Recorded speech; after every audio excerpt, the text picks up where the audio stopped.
Welcome again. Welcome into the television version of Strategies for Living. I'm marriage and family therapist David McMillan. Delighted that you've tuned in, joined with me today here on Strategies. Strategies for Living, well, we're all about helping us live healthier, happier, more peaceful lives in our bodies, in our minds, in our spirits, in our relationships here in the 21st century. Now, we do that by engaging in important conversations with folks we like to call life strategists each and every time that we do Strategies for Living. You know, I would imagine that every single person watching me right now is watching from the comfort of their home or their apartment, their abode. You've got a place. You've got a place to lay your head at night, but everybody doesn't. And we're going to talk today with the folks from Hope Connections, because it's their mission and their vision that we all have a place to come. So let me introduce Krista Pasaglia, who is the Executive Director of Hope Connections. Krista, welcome to Strategies. Thank you, David. Thanks for having us today. Absolutely. And you brought along Andrew Amin, who is the Director of Fund Development at Hope Connections. Andrew, welcome. Thank you. Hope Connections, 2350 Levy Street.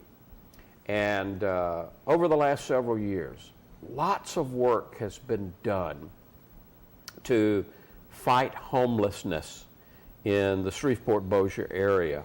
And Hope Connection has been a tremendous part of that. Tell us a little bit about Hope Connection, Krista. Hope Connection is the one stop for this region for anyone experiencing homelessness. So anyone who doesn't have a place to sleep or needs sheltering or a place to live can come to Hope Connections and get connected not just to Hope, but to all these other agencies. So there's a lot of agencies under one roof. We've had the agencies in operation for years and years and years. Yes. Okay, so we would be talking about things like Goodwill Industries. We'd be talking about things like Christian Services. We'd be talking about things like the Rescue Mission. I know I'm leaving lots and lots of folks out, but I just want to give an example. But these places have their own locations, scattered all over the community. Hope Connections brings them all in one place at 2350 Levy Street, right? Exactly. Agencies can come there and provide services as they're needed, even on a per client basis. If we need someone to come in and say do a substance abuse assessment or a mental health evaluation, they can come to Hope Connections, have office space to do that where it's convenient for the client. A lot of times when people are experiencing homelessness, they get referred, go here to get this, go here to get this, go here to get this. Well, all of us who have a car Andrew and I drove here in a car and clear across town, and it was not a problem. It took us no time. Right. Well, it would have taken an hour and a half to get here on the bus. Had you not had the means of transportation, you would have had to catch the ride on the bus. Exactly, if we had the money for that. Right. And had we not had the money, we would never have shown up. It would have been too much. Right. People who sleep outside are exhausted. It's dangerous to them, and they are mentally, emotionally, and physically exhausted. They sleep with one eye open and can't take medications that they may need that maybe make them sleepy or unaware of their surroundings, and so they have health problems. There are all kinds of issues that make it difficult for them to access the services they need. And those issues come with homelessness. Again, probably everyone listening to us right now has some place. It may be an apartment, it may be a home that they own. They may be bunking with a friend, but they've got a place. Right. They've got a roof over their head, and they don't have the anxiety that you're talking about, kind of having to sleep with one eye open, not feeling the safety.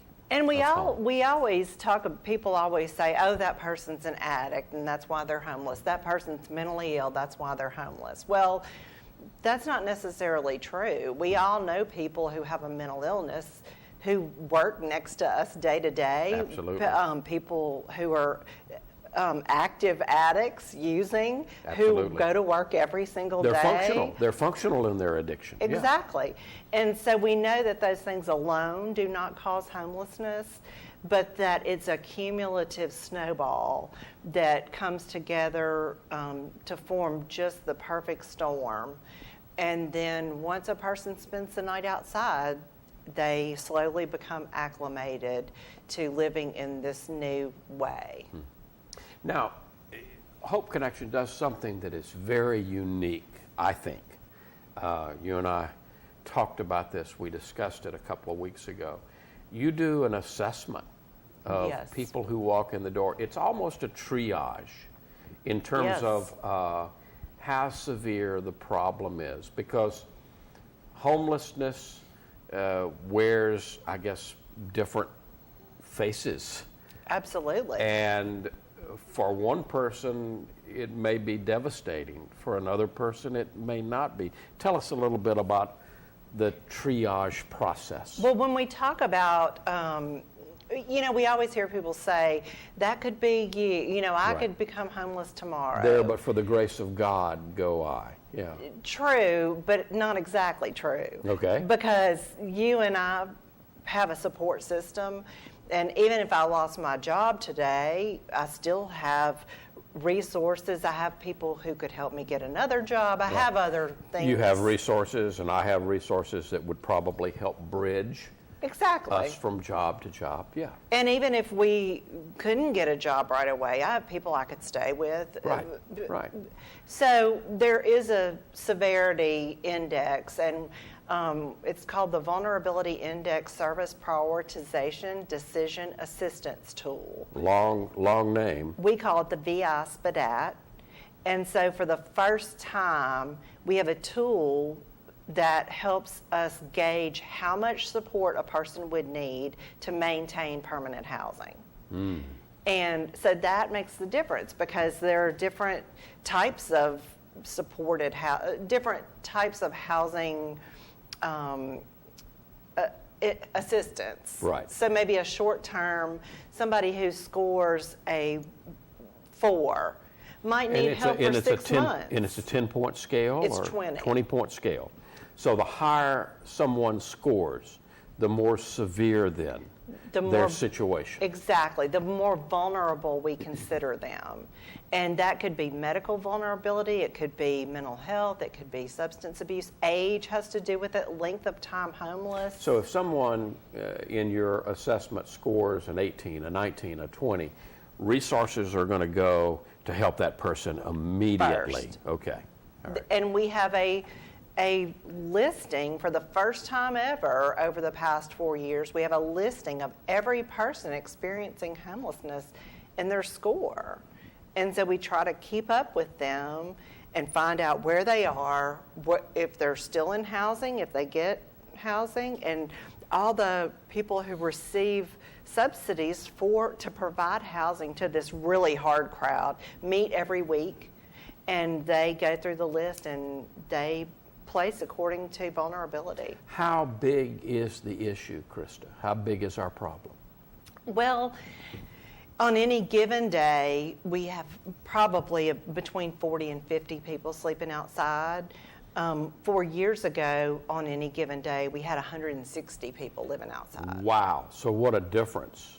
It is a difference. I think one of the problems is now that it's so much more visible, and that people are more likely to panhandle or seek funding, and so they're closer to the downtown area concentrated, and so more people see homelessness than have ever seen it before. Now, Andrew, this doesn't come, there's no service that comes without cost.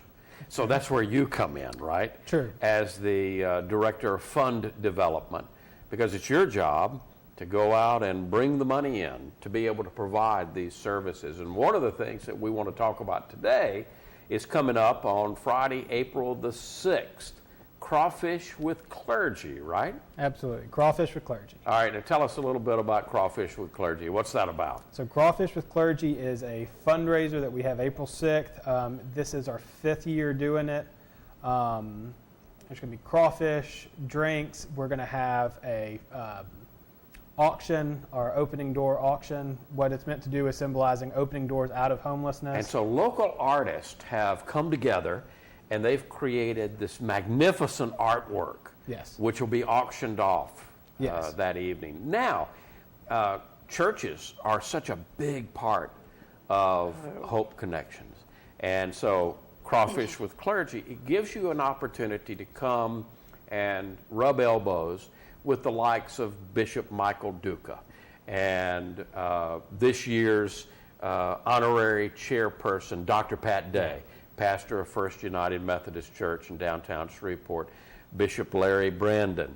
I don't want to leave anybody out, but there'll be many, many ministers that will be coming.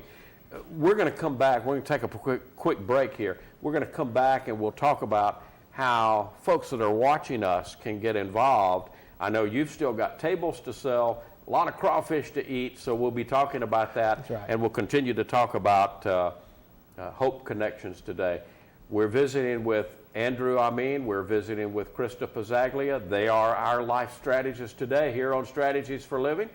Don't go away. We've got a lot more to learn from them. Stay with us.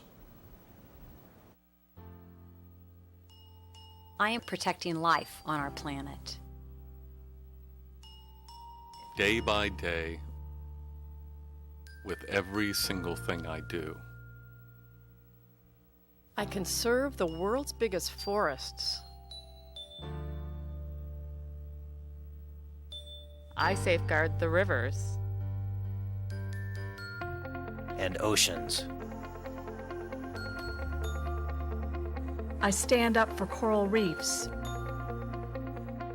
Rainforests. Tundras. Deserts. And grasslands.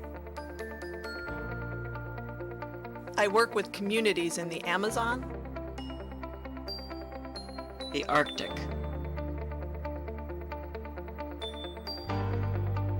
The Congo. and the Himalayas. I collaborate with the biggest companies on Earth to make their processes and their products more sustainable. I influence governments to create policy that recognizes and respects the importance of nature.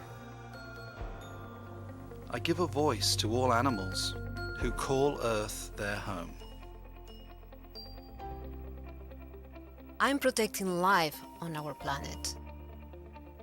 But because I'm with WWF, I am not doing it alone. 6,000 staff. 6 million members. In over 100 countries. For more than half a century. Businesses. Foundations. Governments. Communities. Individuals. and one iconic panda. Together, we are protecting life on our planet, including our own.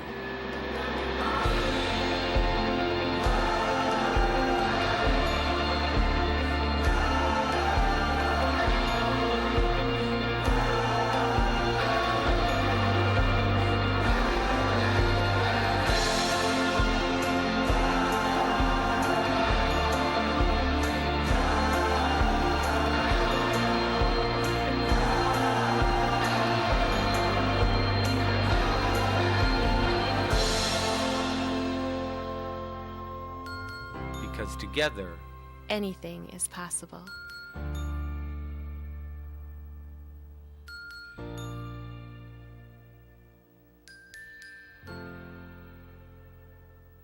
Welcome back. Welcome back into Strategies for Living, the television version. Obviously, you're watching Strategies for Living now, but don't forget you can listen to Strategies for Living. And now, once again, you can listen for Strategies for Living every weekday night and on Sundays too, on Sunday mornings.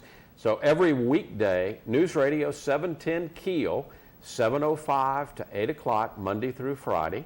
And Sunday mornings, 9:05 to 10, all on 101.7 FM and News Radio 710 Keel for the radio version. And of course, today you're watching Strategies for Living, and here we are with two great life strategists from Hope Connection. Andrew Amin, the Director of Fund Development. We're talking about Crawfish with Clergy coming up on Friday, April the 6th. Krista Pizzaglia, the Executive Director of Hope Connections. And we're, by the way, you can go to the website. You want more information about Hope Connections, and I hope you do. Go to nwlahope.org. NWLAHope.org.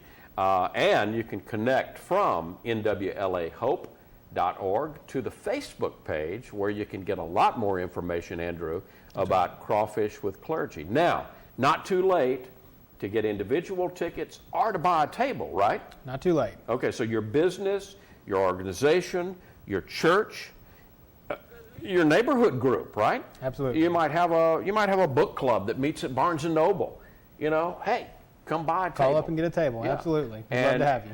And so it's an opportunity to, we all go to church with Bishop Brandon or Bishop Duca or Dr. Day or many of the other clergy that you're going to be with. But how often do you get a chance to to sit down, drink some beer, relax, get dirty, eat some crawfish, get all that crawfish stuff all over you. Eat some cupcakes, eat some art. Yeah. Yes. And it's a kid-friendly. Kids under 12 are free. That is kid-friendly. Family-friendly. There are kids running around, and it's just a relaxed atmosphere. You're having a great time. You're interacting with your clergy, your clergymen in the local community, and you're helping the homeless all at the same time. And the way this event got started is because churches in this community are so generous with their service, with their funding, with their volunteering. They're just overwhelmingly generous, and they really want to help. Absolutely. They really want to get involved. And so the first year we said, let's do some kind of fundraiser that really honors the clergy from these service-oriented churches, because you know that comes from the top, that service-oriented thinking. And so we wanted to honor those people that have created these real community-minded churches. Now, the art auction. Oh, yes. Tell us a little bit about you. I saw one of the raw doors. Because you asked me to bring it to an artist friend of mine, and I can't wait to see what he came up with. But it was just you had somebody build some small doors about this size. They're 6 by 13. And so the local artist in our community, and you might want to name some of them as an example, but they all created something from that door. Right? Yes, and they all do very interesting. We have no parameters. No rules. No rules. Yeah, I know my guy called me up and said, are they for sure on this no rules thing? Can I do anything? I said, yeah, I think you can do anything. So, and we even put a little doorknob on it, but some people remove it and do not put it back. And so So the idea is Hope Connections opens the door, right? For people who are homeless into housing. Wow. Because we know that the real journey starts when someone enters housing. Absolutely. That's when the real work starts. Yeah. So who are some of the artists whose artwork will be not only on display, but available for auctioning? Well, Dr. Sewell. Dr. Patrick Sewell. Did an amazing door. Paula Hickman, Francis Fontaine. Karen LeBeau. Karen LeBeau, yes. Tony Reens. Ben Moss, my wife Jennifer Amin. Yes.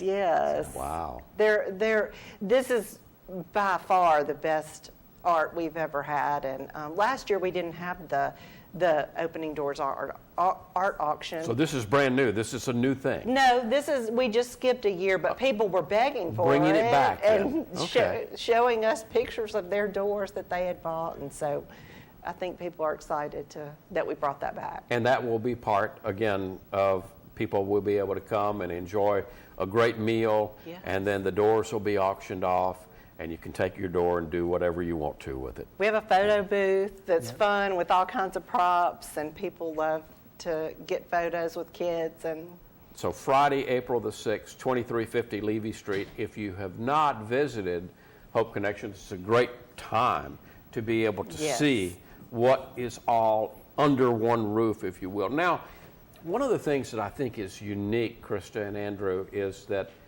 a lot of services, as you say, the assessment can be done there. But then there's washers, there's dryers, there's things like internet service, computers, things that, even your mail. If you're homeless, your mail can come to. Well, you can't do anything without an address. Right. You can't even get an ID. Right. And you can't do anything else without an ID. So that becomes, for some people, their address. Wow. Yes. And you know, again, that's something that every single person watching or listening to us right now, don't we take that for granted? Absolutely. I mean, we don't even think about something like an address and how important an address is, and yet if we don't have one, it becomes wow. Yes, you can't apply for a job. And, you know, we often hear people say, that person should get a job. Yeah.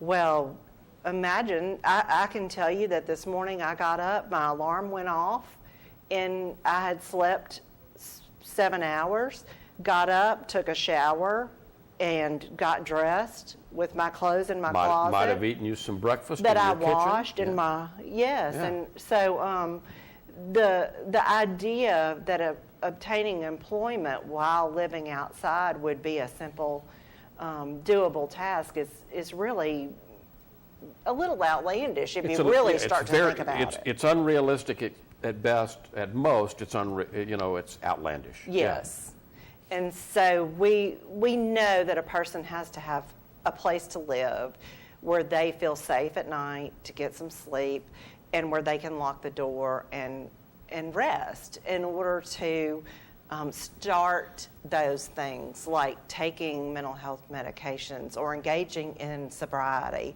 or becoming employed or whatever it is they need to do. And again, that's the connection part of hope, right? Yes. That's the connection part. It's hope connection. So the connection part is helping someone come from living in on the streets, not knowing where they're going to be, or living in a homeless community, because we still have homeless communities here, believe it or not, right? Yes, absolutely. Yeah. And there are over 40 agencies who are members of the Homeless Coalition, and they all participate and help provide service. They do the real work, the long work. We just connect the person to the person that's going to help them solve their problems. Right. So again, when someone comes in, they're going to get immediate help. And you don't leave it there. There's also a team, right, that goes out and assesses. Absolutely. Yeah. A lot of the people that most taking need it to our the streets, help, right? Yes. Yeah. Street outreach team. Street outreach team, yeah. A lot of the people that most need our services will never come in. Won't come in. Yeah. They don't want to be around other people or can't or right. And so the street outreach team goes out and locates them and makes sure that they're receiving having their emergency needs met, but also getting the assessment to get on the list. You can help, certainly Hope Connection, by coming, getting a ticket, getting a table for Crawfish with Clergy, give you an opportunity to have a good time, and raise money for the homeless. But on an ongoing basis, Andrew, you have needs throughout the year. People who may want to help, what can they do? We always need things for our day shelter: soap, shampoo, our washing machines. We always need detergent, laundry for the dryer sheets. We always need dryer sheets. coffee. Coffee. We go through tons of coffee. People wake up in the morning. I know the first thing I do is I go stop my baby from crying. Right. And then I go make a cup of coffee. So if you would like to help, yeah, of course, the money's great, but go and the next time you're at the supermarket, throw in an extra thing of Tide, throw in an extra thing of dryer sheet. You're buying, we take for granted, we get our community coffee. Put an extra community coffee in your buggy and bring it over to 2350 Levy Street in Shreveport. Guys, thank you so much for the work that you're doing. Thank you for coming and talking to us about it today. Okay, folks, first thing I want you to do is check out nwlahope.org because you'll learn so much more about Hope Connections through that. You can connect to them through the Facebook page. I hope that you will buy a ticket to Crawfish with Clergy Friday, April the 6th, 2350 Levy Street in Shreveport. And for Krista Pizzaglia, for Andrew Amin, I'm marriage and family therapist David McMillan. If today were the last day of your life, you only had one more phone call to make, who would you call? What would you say? And why are you waiting? Make the call. See you on the radio.